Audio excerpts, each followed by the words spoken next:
दोस्तों, एक बार गौतम बुद्ध अपने भिक्षुओं के साथ एक वृक्ष के नीचे बैठकर विश्राम कर रहे थे।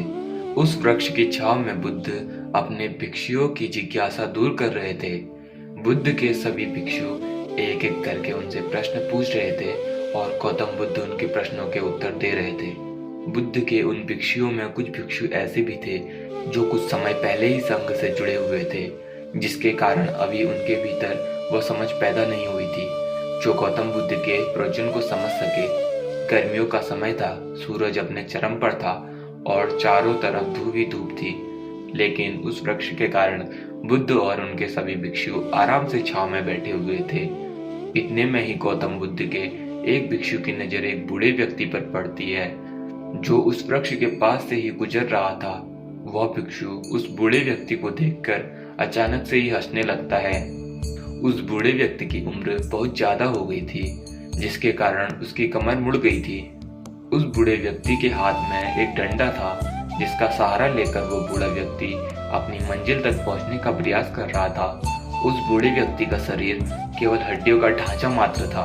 अपने भिक्षु को हंसते हुए देख बुद्ध उससे कहते हैं कि मेरे प्रिय भिक्षुओं, कृपया आप हंसो मत, क्योंकि जिस व्यक्ति को देखकर तुम अभी हंस रहे हो वो कोई साधारण व्यक्ति नहीं है, बल्कि वह व्यक्ति इसी क्षण तुम्हारे जीवन को रूपांतरित करने की क्षमता रखता है। जो आज तक मैं तुम्हें सिखा नहीं पाया, वह यह बूढ़ा व्यक्ति तुम्हें सिखा रहा है। इसके द्वारा दी गई सीख को बेकार न करो।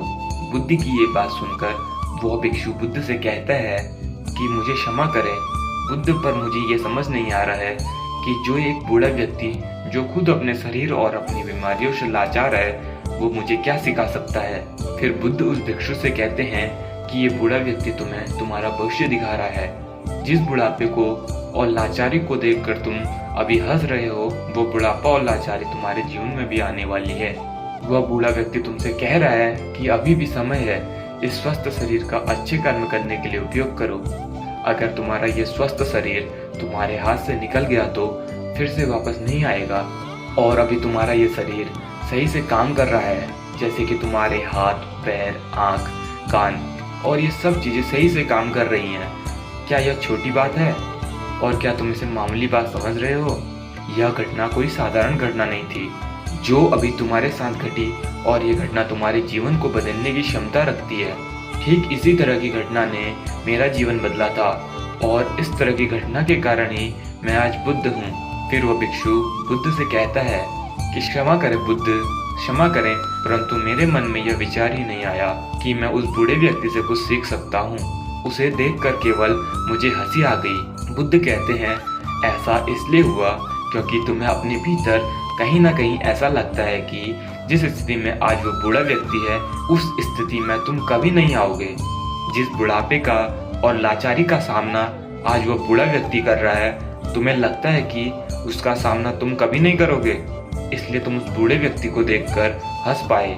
तुमने सच्चाई को नजरअंदाज कर दिया।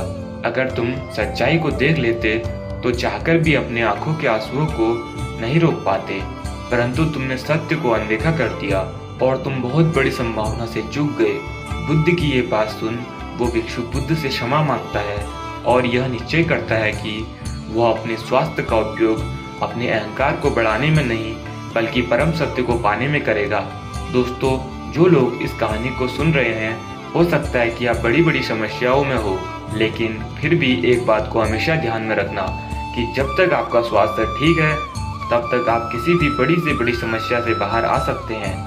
दोस्तों, इसलिए बुद्ध ने कहा है कि हमारा स्वास्थ्य हमारा सबसे बड़ा उपहार है जो हमें इस सृष्टि से मिला हुआ है, इसलिए इसका उपयोग सही से करें। दोस्तों, आपको यह गौतम बुद्ध की शिक्षाप्रद कहानी कैसी लगी, कृपया हमें नीचे कमेंट बॉक्स में कमेंट करके जरूर बताएं। और अगर आपको यह कहानी पसंद आई होगी तो अपने दोस्तों के साथ इसे अवश्य शेयर कीजिए।